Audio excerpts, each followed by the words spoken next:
All right, good morning, guys. We're going to go ahead and get started with our reading lesson for this morning. What I want us to do first before we even get going on this is we're going to look at our timeline and just do a brief recap of the chronological order of events of all of the explorers that we've been studying. We started off with the natives of Florida. So we started off with looking at the state map that I referred to at one part of our lesson and looking at where the different tribes that are native to our state lived and what they did and what was unique about them, and then started working in historically, so working in chronological order of the explorers who came not only to St. Augustine and just focusing on that, but the other explorers who are a part of our state's history. All right, our first explorer that we talked about was who? Ronnie. Who?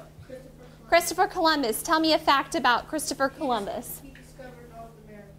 Okay, discovered North America. Excellent. And what country was he representing? He was representing Spain. Spain. Okay. Who was our next explorer that we studied? Xavier. Ponce de Leon. Okay. Tell us a fact about Ponce de Leon.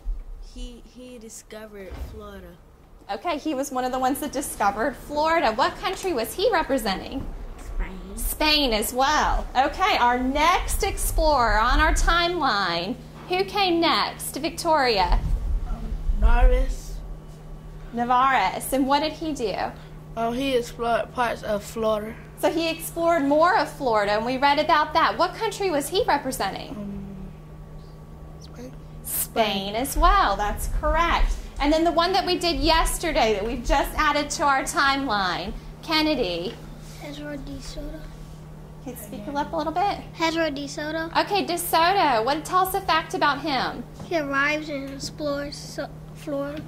Okay, so he also came to Florida and explored some more. What country was he representing? Cuba. Well, he visited Cuba. But he originated from Spain as well. Today we're going to look at another explorer on our timeline. Now, do you think all of the other countries in Europe wanted Spain to have all of the glory, everything just for them?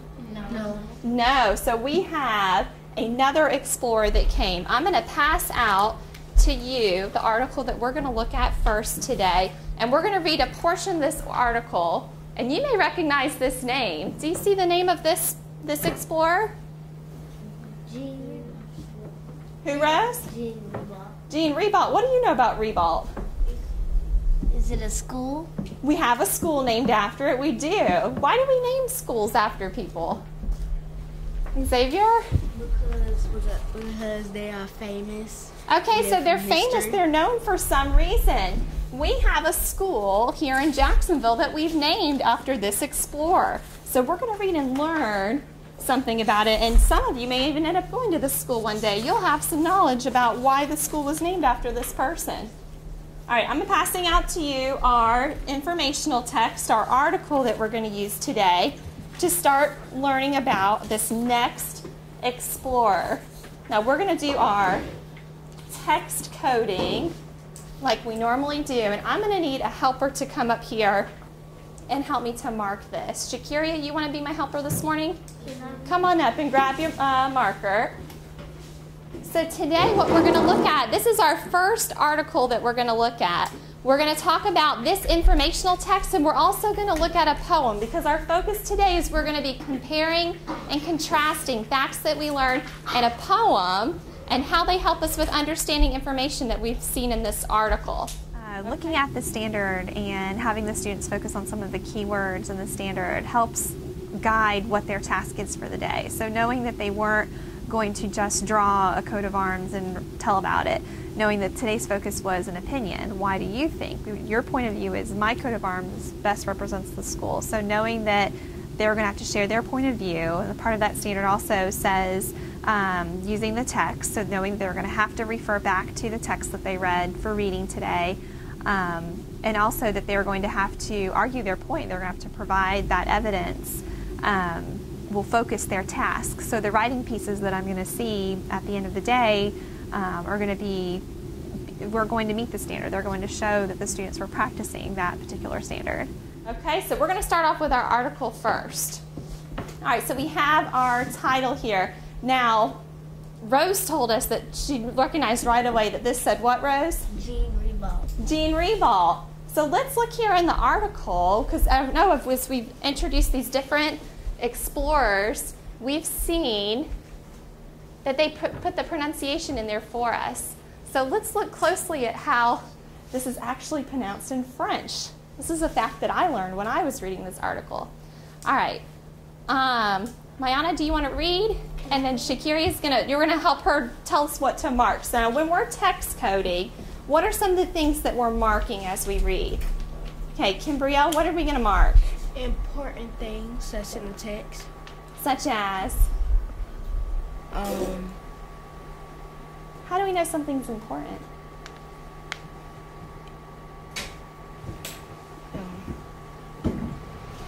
If you know something that is important, it's from the text. Okay, so important facts from the text, things we need to know. Xavier, you want to add something?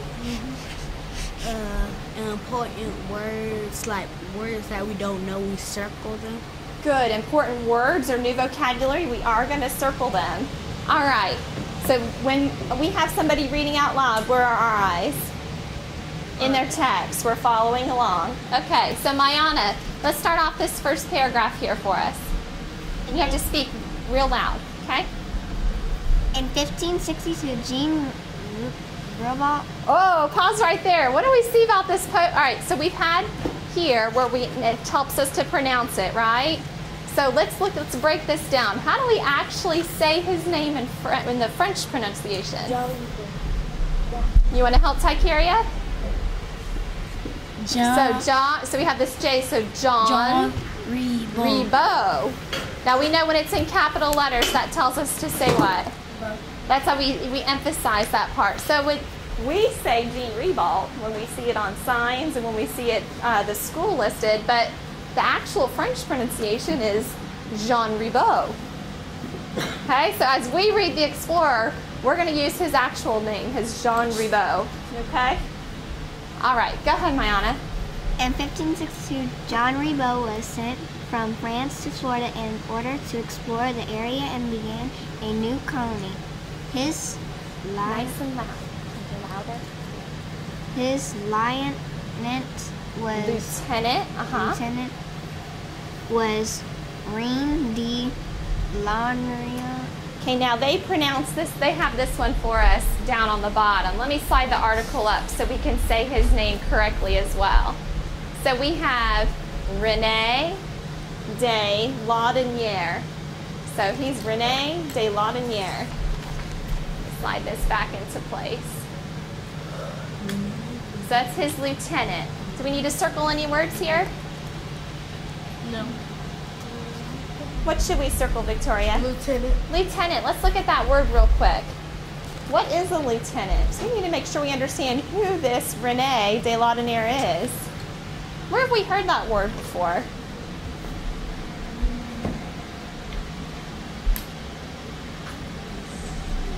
Tykeria, where have we heard that word before? Huh? Have you heard that word before? No. I thought I saw your hand. Okay. Has anybody heard this word maybe with the military or with the police? Ronnie? Is it a captain?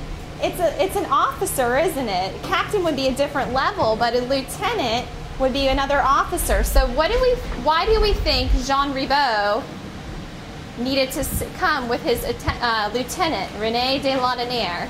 What do we know now about this word? Yes. I think that why he wearing his lieutenant is because he when something happens he wants to call his lieutenant for something that goes wrong or something like that. So he has somebody to help him out, doesn't he? He has his support.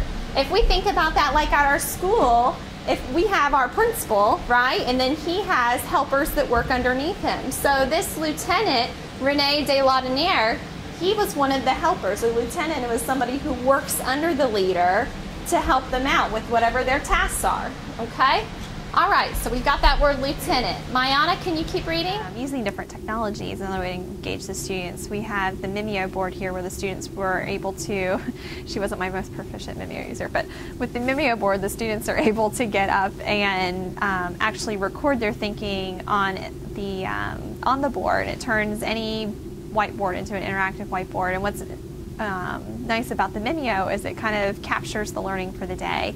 So any notes or any kind of text coding that we've marked on the Mimeo, I can save and then bring that right back up tomorrow with the students rather than it just being erased and gone away. And I think it's important for the students to own the technology as well, not just for the teacher to be the controller of all of it. Another way to keep them engaged is to, to select out somebody who may be more reluctant to participate otherwise. They'll come up and help you use the technology. Today's lesson I used some slides in a PowerPoint to be able to organize things that I wanted to show. So by putting the illustrations and the pictures into PowerPoint and having them in the order that I wanted to present them, I was able to easily flip back and refer to them as I needed. Ribault sailed with 3 ships that carried 150 people.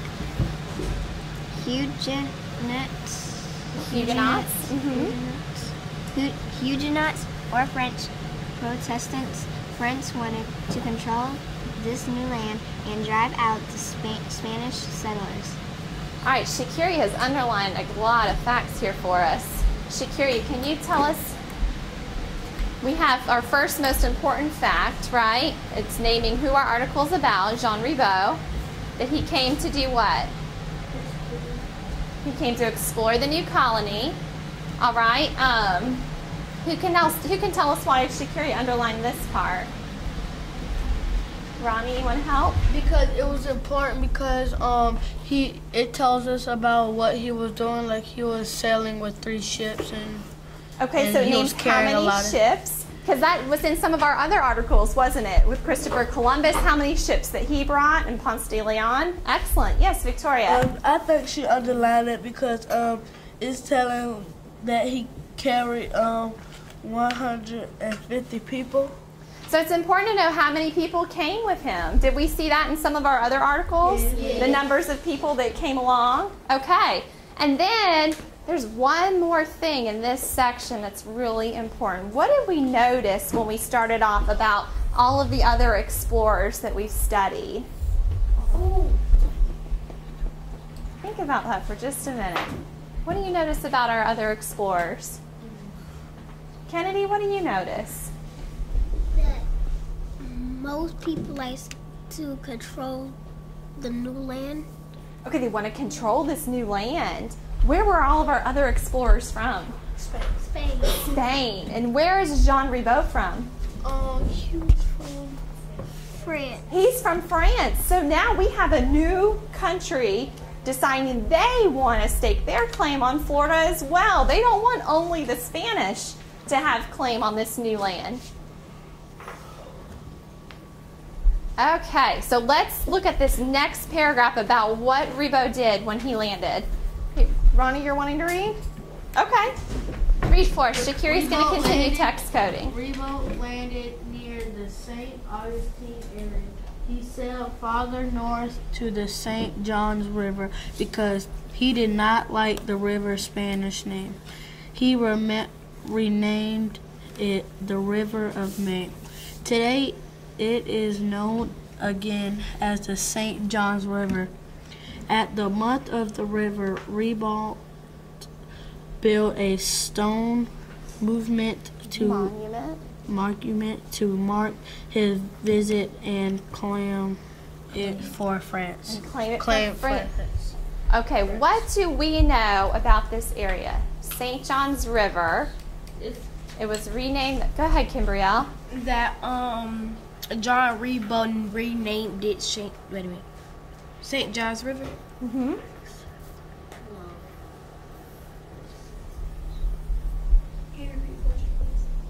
What's familiar to us here? Have you, Shakiria underlined of this fact here. He sailed further north to the St. John's River.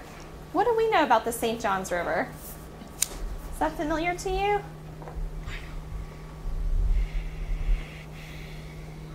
Rose, you want to help? Okay. Ronnie, go ahead. St. John's River is still here now. It's here now. Where is the St. John's River? Over there. Just a few miles from here, isn't it? That's the river that runs here through Jacksonville, isn't it? So this explorer not only just came to Florida, he came specifically to our area, to Jacksonville, here to our city. Okay? Now, what did he do to this river? Shakiria underlined a fact there for us. Jekiah, what did he do? He renamed it the River of May. He renamed it. Why did he think he did that? What can we infer from what we've read? He did not like the river Spanish name. Okay, he didn't like the river's Spanish name. What did we learn up here also? What did he want to do to these Spanish settlers? Oh, he wanted to control the new land. They want control over it. He wants to take control over this for France, not Spain. So what can we infer about France and Spain at this time? They don't get along. What, Rose? They don't get along. They don't get along, do they? Why do you think that? Because of the new land that someone discovered. Yeah. What were the Spanish saying? Why were they coming over here? Think about the other articles that we've read. What were they looking for when they came? Why did they even take that time to sail? They was looking for slaves and trying to discover new stuff. They wanted to discover new places. things. They were looking for spices. That's how some of it money. started. And money and gold, the jewels and all of that. Do you think the French wanted to sit back and just let the Spanish have it all? No. No. They wanted to stake their claim on Florida as well. So they came here to this river that's here in our town in Jacksonville and renamed it. Now, what did Ribot do when he came to the St. John's River? Kennedy, what did he do? He built a stone monument to mark his visit and claim it for France. So he built a stone monument. He stuck this stone monument there so they would know that this area was claimed for France. We're going to stop there with our article for right now. We're going to spend some more time talking about this stone monument and what Ribot did to claim it for France. Thank you, Shakiria, for being my helper. Okay, I'm going to erase this text, Cody. Xavier, you have a question or comment? I think I got both. My question is, why would he build a stone monument? Why can't he just do something else except for a stone monument? That is an excellent question. I think we were brain sharing this morning because that's exactly what we're going to look at. Why would he need to build this stone monument here? What was so important about it? Is the stone monument still there today? Let's talk about that. That is actually what this picture is right here. If you go to this area, Fort Caroline, we're going to talk some more about that tomorrow when we read the rest of the article. This monument, there's a replica of this, the original monument that's still there. Now, when I went and did some other research on it, it turned out the actual place where this monument was is now part of the Navy base of Mayport, where not everybody can go and see it. So what they did is they made a replica of the original one and put it here at this park where everyone can go and visit. It's a historical place now where you can go and see. Some things to keep in mind when planning an engaging lesson is you need to have a hook. You need to hook the student into the learning in some way. It needs to be something that relates to them personally on their level. So for example, today the hook is that this explorer was here in our area of Jacksonville, and this monument is something that they could actually go and visit and see today. Part of the article talked about the St. John's River, which is not too far from our school here. So, and drawing those connections for them, helping them to see this is why this is important for you to listen up today and focus on this lesson because it does relate to you. Another way to engage students is to continually make those connections between things that they've learned. So in my introduction today, I also referred to the timeline that showed the other pieces that we've already learned. And then referring students back to even other subjects. So I had one student in the poem, it talked about blood. And they recognized that blood flows because of science. So allowing them to make those connections from other content areas is an important way to keep them engaged in the lesson as well. Knowing when it's time for you to talk and when it's time for you to stop and listen is important. There were times where I was about to say something, but I stopped because I realized a student had something that they wanted to share. And a lot of times the point that they bring it up and the way that they say it is probably even better than I could have. So, you know, being able to see that the student's contribution to the lesson is just as important as my preparation for it. This is the actual monument that's right there. And you can see, what is it looking out over? The St. John's River. The St. John's River. It's there at the river. Let's How look did at they know that it was here? Oh, you got words? I got some more pictures for you. Okay, so here is a closer picture of the monument. So there's this symbol here, and we're going to look more specifically at what that is. And then it has some information that was erected in 1925 by the government of the United States of America to mark this first place where Ribot landed. All right? Yes, and it is in our text as well. We are going to look at It that. said it's the symbol of France. It is. What part of that is the symbol of France? Use the text features. What is it pointing straight to? Go ahead, Ronnie. It's pointing straight to that the face. It looks like a kind of face. It does kind of look like a face, doesn't it? Let's refer back to our text because they gave us a caption here, and it's pointing directly to that. Let's see, who can read that for us? What is that, Kimbrielle? The symbol of France is the fleur-de-lis. Fleur-de-lis. Fleur-de-lis. Lily flower, Which stands for lily flower in French. Now this fleur-de-lis was the symbol for France. Now let's look at some other pictures of, these are some artists, what they did to show how this originated. Yes, who was this? Yes, the Timucua Indians. So we look at our map of Florida, what area were those Indians?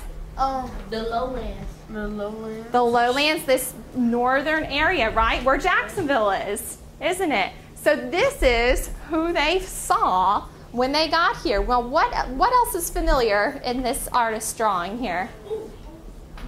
Jakaya, what else do you see? I see the symbol from the monument. So there's that symbol from the monument, and what they actually did is they took this square, this is another one of our text features, and they drew it out. They made a close-up for us so that if you couldn't see all of the details in this artist's picture, you could look at this close-up, and because what do you think the author of this illustration wants us to notice? What specifically they want us to notice? Shakiria? The symbol of French. The symbol of France here. That's an important part of this whole thing. So if this is the symbol of France, you guys have told me these are the Timucua Indians. Who can we infer that this is here? Tykeria? Who is that? Well, who would this man be? So think about what we just read. Think about all that we've learned about the ones that are native. Go ahead, Shakiria, help her out. This would be Jean Ribot right here. This is an artist's picture of what it looked like when he met these Timucua Indians and they established this monument. He staked his claim there for France. Yes, ma'am. Was the Timucua nice to John Ribot? Well, what can you infer from this picture? What would this artist? It looks like they're friendly. What tells you that? Because he's saying hi to him. Okay, so he's saying hi. He's got his hand raised. What else do you notice? Yeah. I see like other legs. I see the people back there. So there's some other French soldiers back behind here. Now where this close-up is taken, I'll actually show you on the next picture. Here it is without color. Here's another version of that same picture without the close-up. So what do we notice over here? There's Timucua over there. There's more of the Timucua Indians over here. What else, Xavier? That they're bowing down to the monument. Yes, okay, so they're here. It looks like they're kind of bowing down to these new people, this monument. Let me flip back to the color one. What did they do to the monument, to this area around the monument? It looked like they put flowers. No. They've got flowers, ringing it and circling it. They got food. Rose, what else do you notice? I have a question. Sure. I've been having this question for a while. How can they claim the land when the Native Americans was there first?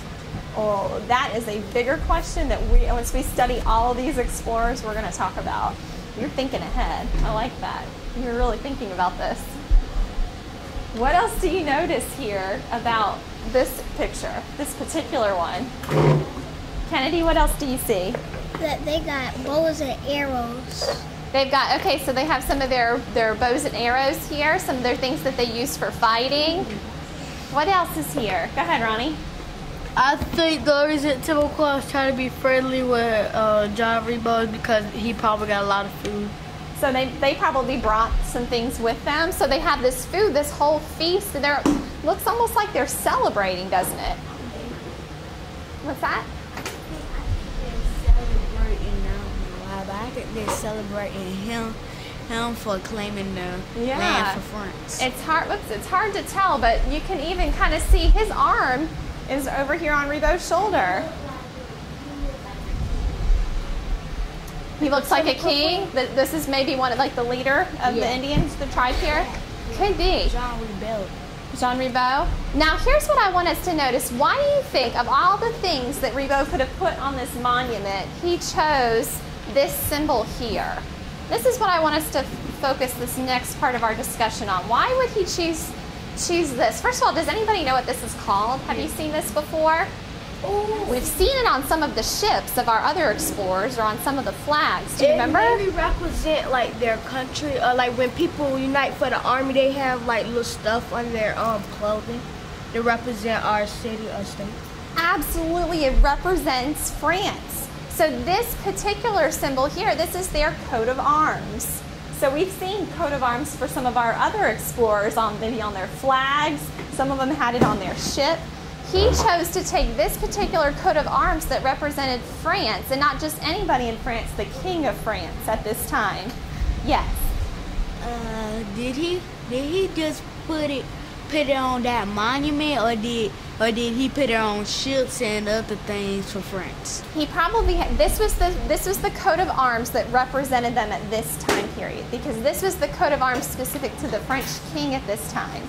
And he chose to put these 3 fleur-de-lis, there's a crown on top, these different symbols on the coat of arms. Yes. Can you what? Go ahead. I think that he was an important man in that time because he changed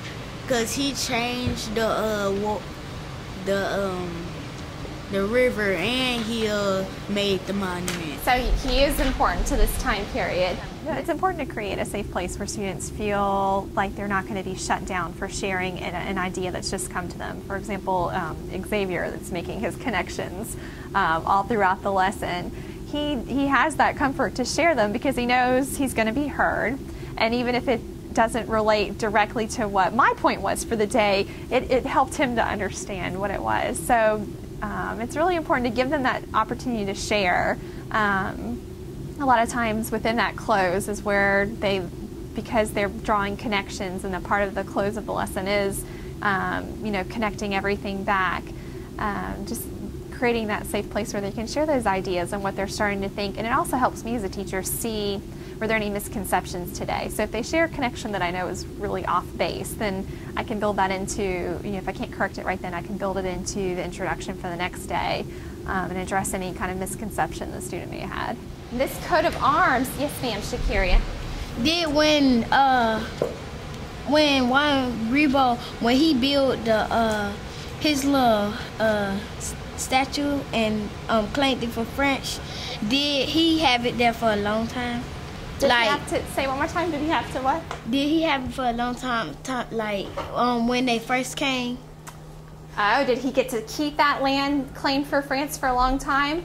We're going to get to that. I want to, let me calibrate real quick. Oops, wrong side.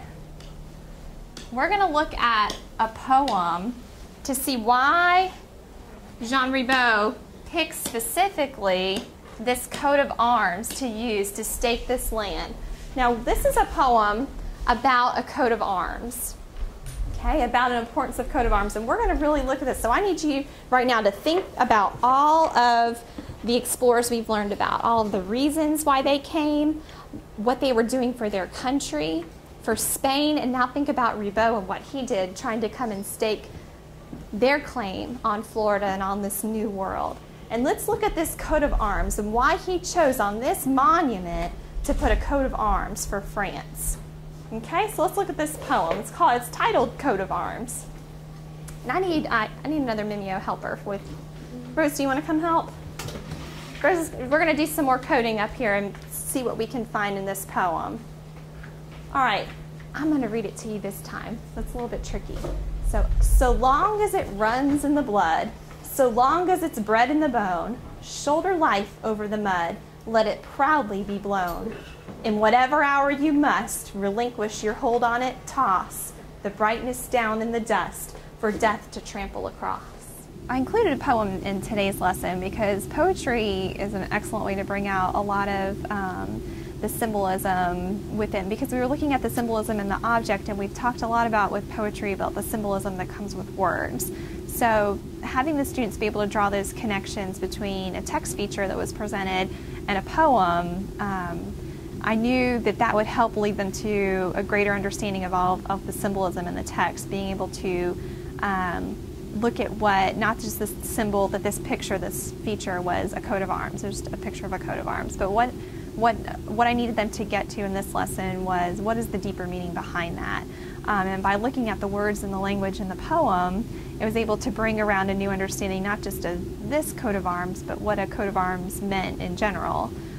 So now I know, as we continue to study this unit, that's something they'll be looking for, is these coat of arms and different symbols. Some students were even bringing up ones that they had seen in previous lessons, on ships or flags of other explorers. So bringing in that ability to look at the symbolism in words and cross that over into symbolism that they see in pictures and illustrations was really helpful in this lesson today. It's pretty deep, isn't it, when we first just look at it? Let's see if we can break some of this down. We want to look some more at these coat of arms. So what do you first, let me just ask you, what do you think when you first read it? What do you think of? Kimbrielle? That like all the explorers who try to express their feelings and how they like when they die, don't cross their try to mess with their land. Okay, so they are coming over, they're willing to die for this new land and for this cause of coming over to this country and staking it. Okay, what part of the poem tells you that? What part of the poem made you think of that? Oh, and whatever hour you must relinquish your hold on it, toss. Okay, whatever. Do they mean by blood? Do they mean by the St. John's River that they claim? So long as it runs in the blood, so long as it's bred in the bone. Do you think they're talking about the river here? Yes, because it says runs in the blood. Maybe. Possibly, yes ma'am. I think it is the water because when water can run through stuff, so I think it is water. Water runs through, and like we know blood runs through the body. We've talked about that in science.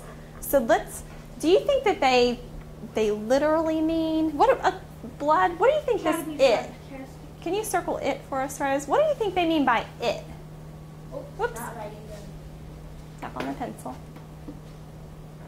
There you go.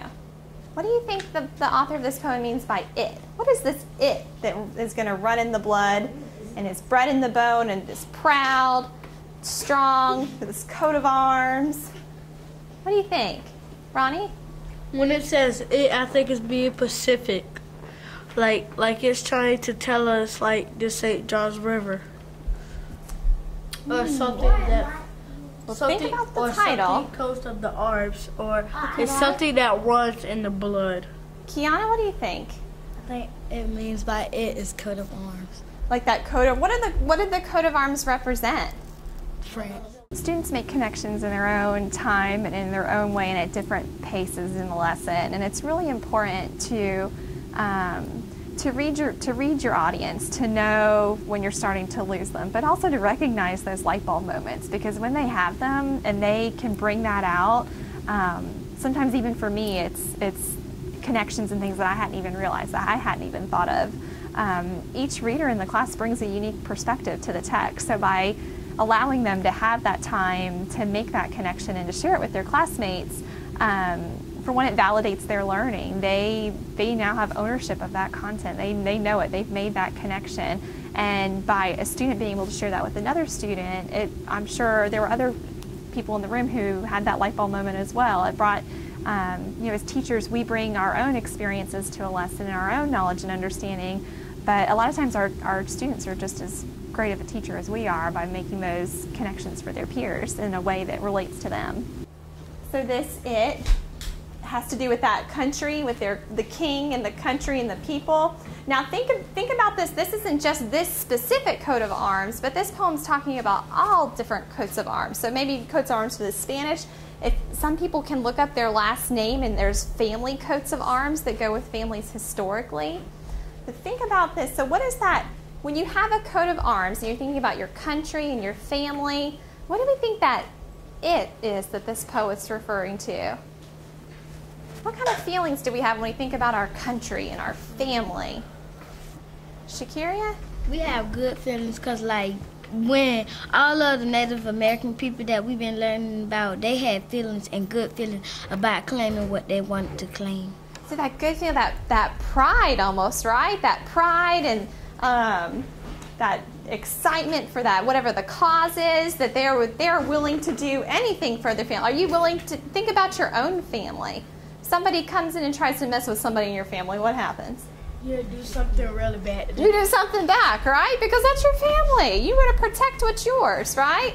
It's the same with this coat of arms. These coat of arms are representing, in this case, in the Jean Ribot, it's representing France. But in general, these coats of arms represent that pride in their family, that pride in their country. Ooh, we're going to get to that. So long as it, so what is this it? Symbol. Yeah, that pride, that symbol of France for this particular one. So long as that pride and that feeling, that good feeling Shakira is talking about, that we want to do whatever we can to protect ours and our own. As long as that runs in the blood, so long as it's bred in the bone, shoulder life over the mud, let it proudly be blown. So what is this author saying about a coat of arms? What do you think, Xavier? I think they mean about your family and let me see. Oh yeah, your country and you stay in what's claiming, like your family or stuff like that. Okay, Shakira, you want to add? Yes, I think by the coastal arms they mean when the Native Americans claim their lands and when they protect their lands and their family. So they can claim it and they can protect it.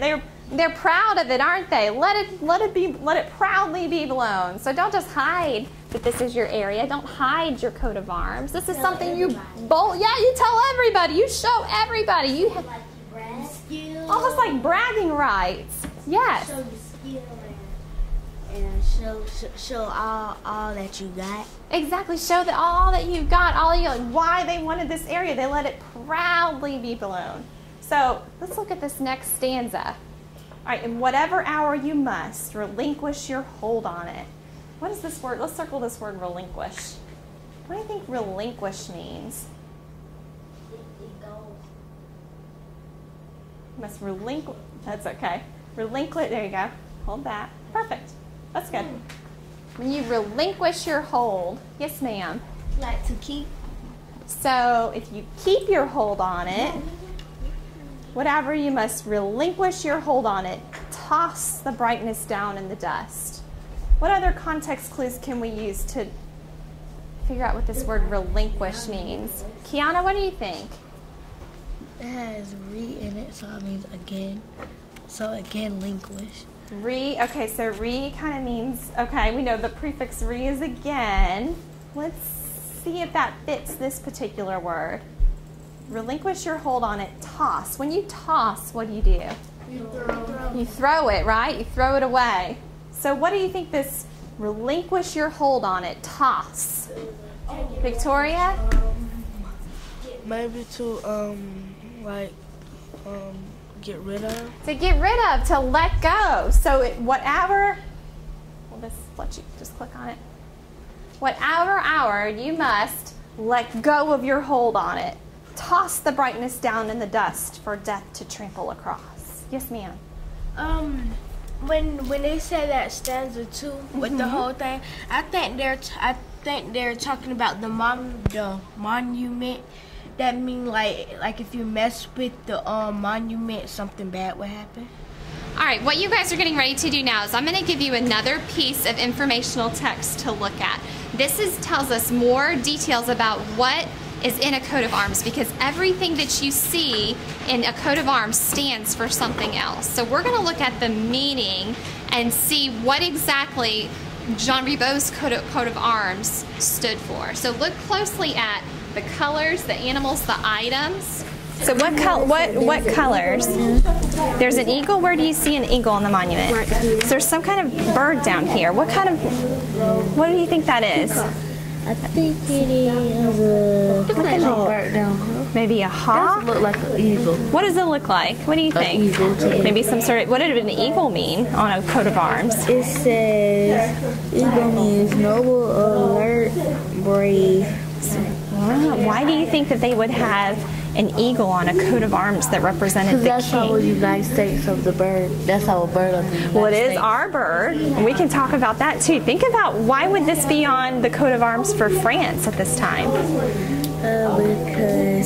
Because he wanted to show everybody that someone in France was here in Florida. True. What about this bird though? What do we notice? Look at what this eagle, noble, brave. What are those kind of words make us Those think? are like strong. Like that strong. Yeah. So It's just like red. It's just like red, but it's just a little bit.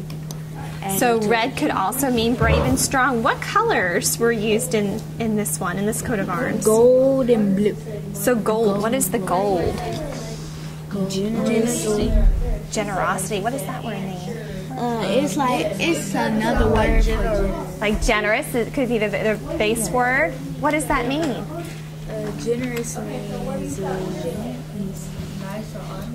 You're nice. You're honest. You you give to people. You're generous. You don't keep things back to yourself. And blue. Not selfish, exactly. What else is in this painting that would make us think generous? What else did we notice in that? The flowers and stuff. The flowers, all of the food laying in front of there, all that bounty, that feast we talked about. Where's flowers? I don't see flowers. So what do they want people to think about France? That they're generous, aren't they? They want us to think. They want us to think that France is generous. The holly. So yeah. All right. So look at the plants around there. What is the holly? Truth. So why would that be important on a coat of arms? Truth. That they say truth, like no lies. So okay, so everything is true. They're not telling the Timucuan Indians there any lies. Okay. I had a question about the crown, because the crown, like this crown, it has a pointy, and that crown on that is like just flat with designs on it. It's kind of hard, and that may just be the way the artist drew it onto there. This is what we see on the actual. So if we flip back to the photograph of it, this is what it looks like there.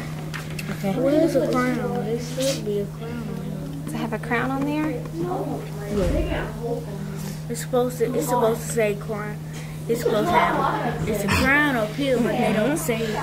They don't have crown. Yes, ma'am. You need some help?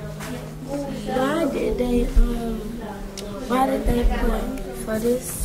Why did they put all this stuff on the front? The fleur-de-lis. Remember we talked about the fleur-de-lis was what? Use the caption. The symbol of France and fleur-de-lis. It's a lily flower. So this is their picture. This fleur-de-lis represents a lily flower, so a type of flower. Does Does it list flower on there for us or plants? Let's see. Yes. It's lily flowers. Like if we go like outside of something, we'll find a lily flower. They're a specific type of flower. We can pull up a picture of an actual lily flower. They have a stem, and then they have the one white bloom on the end. So that's kind of what this is representing, the stem and that flower. And these would be, I guess, the leaves off the stem there, this lily flower. Do lilies grow in the water, or do they just go? There are types of lilies that grow in the water. You think about it, Easter, did you guys see white flowers recently for Easter? What did those look? Describe those.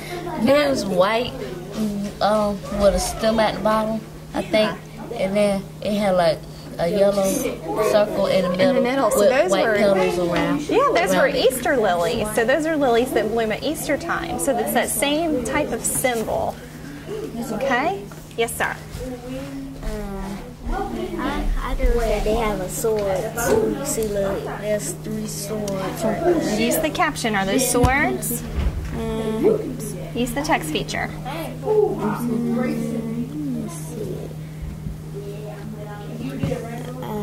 What is this actually? That's what we were just talking about with that group. Is this actually, are these swords? What are they? They're lily flowers. Can we like horseshoe? It said good luck. That's a symbol of good luck. Have you seen that somewhere else? You didn't realize all these things meant different things, did you? No. I thought a horseshoe was like the little shoe that goes on the bottom of the horse. But when you see it places, now what do you know that it stands for? Good luck. Good luck. Some got different definitions. Yeah, like it's 2 kinds of horseshoes. Like read about a horseshoe, horseshoes? like it's a shoe on a horse, and then there's a horseshoes like for good luck. So that symbol, same thing. So if there was a hand in this picture, then that would represent faith. We have that dove. What does that look like? Look at your list here. Yeah, I look like that. What do you notice about this around the outside, around the edge? Can we talk about that? Did we talk about that? The plant, the holly, the truth? There's You a guys have ribbon. made some excellent observations. There's a ribbon on there right here, but I don't know if there's a ribbon on it. Check the other side. What did we notice about why there would be a ribbon? A ribbon could be placed above the entire coat of arms or at the bottom of the shield. A short goal or idea is placed on the ribbon. Okay. Jakai, what else did you just notice? I circled rainbow because it says good times after bad times, and it says like after it rains, a rainbow appears up. So you're making all kinds of connections, aren't you, to other symbols you've seen? In mermaid. I put arrow like, cause they had that little arrow right there, and like when they have the arrow, they get ready to battle. It is a symbol of battle, isn't it? Y'all made some excellent connections. We're going to come back as a group and talk about that, okay? All right, class, I need you to bring your attention back up here to the front. I've noticed in your work that you guys have had some excellent conversation about some of the connections you made. Let's look at some of the things you noticed and think about why they're on this coat of arms for France, okay? Now, the first thing a lot of you talked about was color. Tell me what you noticed about color. Hey, Shakiria? Well, actually, everything represented something, but the colors, it was telling about truth and stuff. It's telling. Okay, so which color stood for truth? Blue. Okay, this blue background on this coat of arms. What does that blue stand for? Truth and loyalty. Truth and loyalty. Okay, what else did you see, Ronnie? Silver. You saw some silver in there. This artist drew it a little more gold. There could have been silver. There's silver right there on the thing. The top where. Okay, on the crown. Okay. What do you notice about that? And 17. And sincerity. Yeah, sincerity. What does it mean to be sincere? Sincerity. Nice.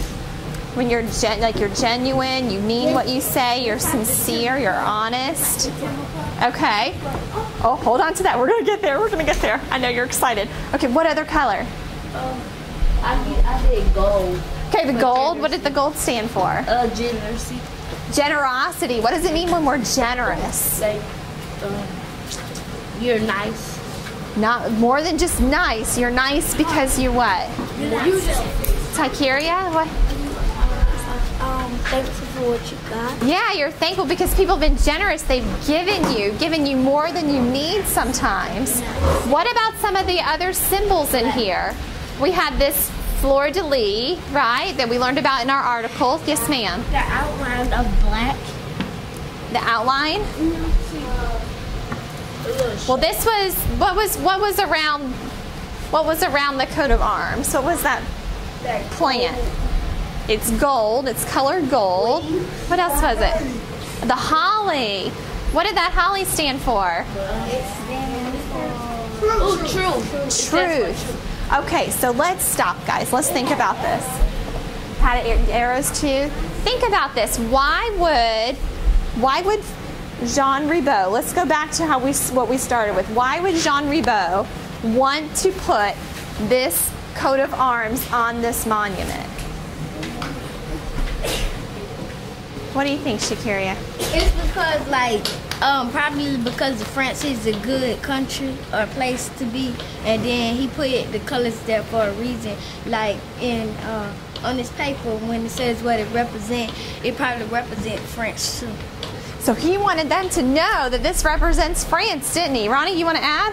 The additional sheet that the students used, on one side of it kind of broke down the pieces of a coat of arms and what each part represents, why there were animals on a coat of arms in a certain place, why a crest was used, why a ribbon would be on there and what the ribbon represented.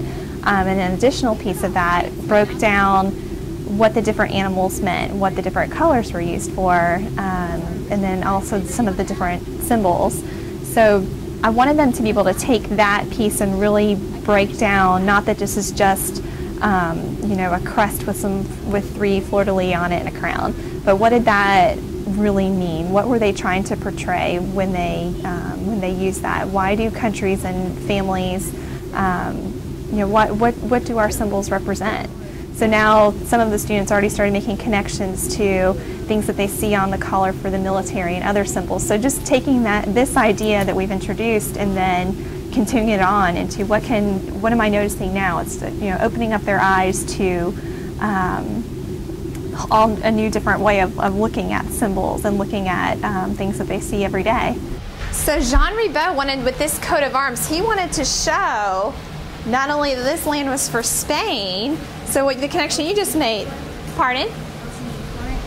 France. I'm sorry, I'm making rhymes, so it's for France. Go ahead, Kimbrielle. I meant, like, because he put, like, I have a connection, like a connection. Like, for the colors, it's like a family tradition. Like, when you have, like, it's like different kind of colors and like different kind of cultures and traditions that people do. Yeah, when we think back at that poem, it's that culture, that pride in our family, that pride in our country. Now let's think about all of our other explorers we've looked at before we wrap up. Think about the other explorers we've seen. What was important to them? Think back to their purpose, why they even came. Do they support France?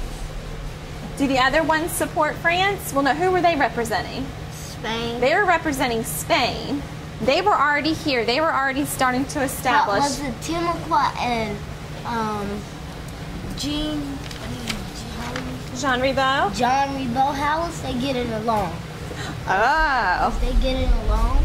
What do you think? Is it important for it to seem like they're getting along? Yes.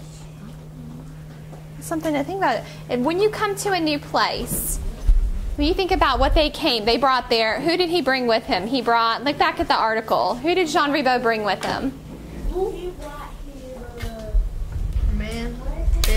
Look back in the first paragraph of our article. His lieutenant. A lieutenant. Well, who else? His 150 people. 150 people. Now, do you think he just took when we think back, well, who came with our other explorer, who are they? Soldiers. They didn't just come with anybody, right? So when you come somewhere new, like a new school, okay, do you want to come in with a pack of soldiers and say, we're here to take over? Usually it's like maybe when sometimes people are shy. Okay. So why do you think he chose? Let's go back to our question. Why did he choose this to put on this monument here? What did Jean Ribot want them to know? Yes. He wanted them to know that that's his tribe, and he claiming it for his tribe. He's claiming for his, and his tribe is what? France. France. He's claiming this for France, and not just. Yes. Go ahead. I got another connection. Okay. Go ahead. The monument, I think I know why the Timber is bowing down to it. I think it's because it's just like them and they bow down to France because they're kind of the same thing. France is showing them what? With this coat of arms and with all this, they're showing them their what? What were all the traits in those coat of arms? What did it mean? They're showing them that they're what, Victoria? They're kind. They're kind. True and loyal. They're loyal. They're generous. They're sincere. They're saying the truth.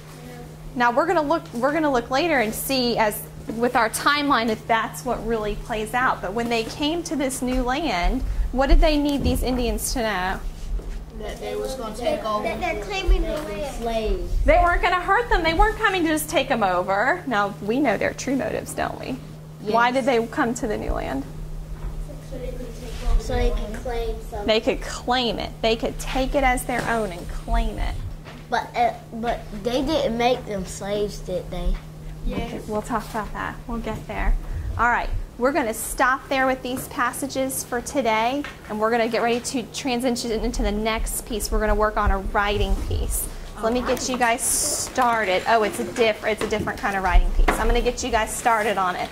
This is what we're going to do today. Now, you still need your articles, and you still need this one about your coat of arms specifically. Here's what you guys are going to do today. We're going to focus on this opinion writing, okay? So we're focusing on this next standard here. We're thinking about our opinion. Now, when we say opinion writing, remind us what that is. Yes, ma'am. What you think, what you think is what you think, and when you share what you think, what is the important part of this standard? Not just that you say, I think this. My opinion is. Your opinion, so we're going to write an opinion piece using what? Go ahead, Xavier. Using stuff for the text. Okay, from the text. So we're going to use the text. And you have to support it. Support your point of view. So your point of view is your opinion with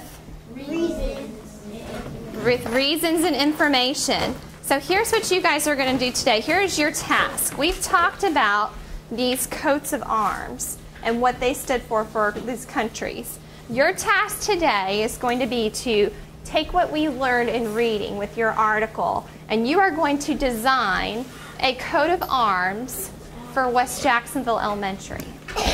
You're going to think about the animals, the colors, the symbols, the parts of a coat of arms, and you're going to have some time to make a coat of arms for our school to show what our school represents. Okay? Then you're going to work on your writing piece. You're going to write your opinion piece that goes along with your coat of arms. You're going to have to use the information that we talked about in our text today and think about all of our different explorers and why their purposes for using that coat of arms and how it represented them. And you're going to support your coat of arms. So your opinion today, your point of view is going to be your coat of arms that you've designed for our school. The writing that they're going to do today, again, there'll be a lot of conversation going on. The students will be referring back to the texts and the passages that they used in reading in order to create their own writing piece today. So, and that conversation is going to be a necessary part of that because they're going to want to talk to their neighbor next to them. Well, if I include you know, this part, in my opinion, of why I think this should represent our school, they're going to want to talk about that, and that's an important part. The silent room, we wouldn't get the product that they needed. They wouldn't be able to really think about it, to really be able to verbalize. A lot of students process verbally, and that's how they make those connections and have that greater understanding. Then you're going to write that opinion piece using some of our text to back up the reasons why your coat of arms best represents West Jacksonville. Okay? Any questions about your task for writing? All right, I'm going to pass these out, and then you guys can go ahead and begin. Yes, ma'am, you have a question? Are we going to share? We are. That's going to be our last activity before we go to lunch. Okay? Something that's really important here is we've moved away from a separate reader's workshop and writer's workshop and worked more into an integrated, what we call literacy block. And literacy block and its design brings in some of the pieces of Common Core because reading and writing are so integrated. By taking that idea of this is what we're going to read about today and relating it into writing, we've seen all year long that students have shown tremendous growth both in their reading and their writing skills. By not compartmentalizing and segmenting students' learning, they're able to make those greater connections and bring about a greater understanding and learning beyond what we could have even anticipated for them earlier in the year. Today's lesson brought in social studies, it brought in reading skills, we even dabbled in some science, and then we brought in the writing. So really today was a comprehensive of all the different learning that a student needs to do. And that integration and that really thoughtful and purposeful planning into a lesson, it's extra work, but the results that you see are tremendous.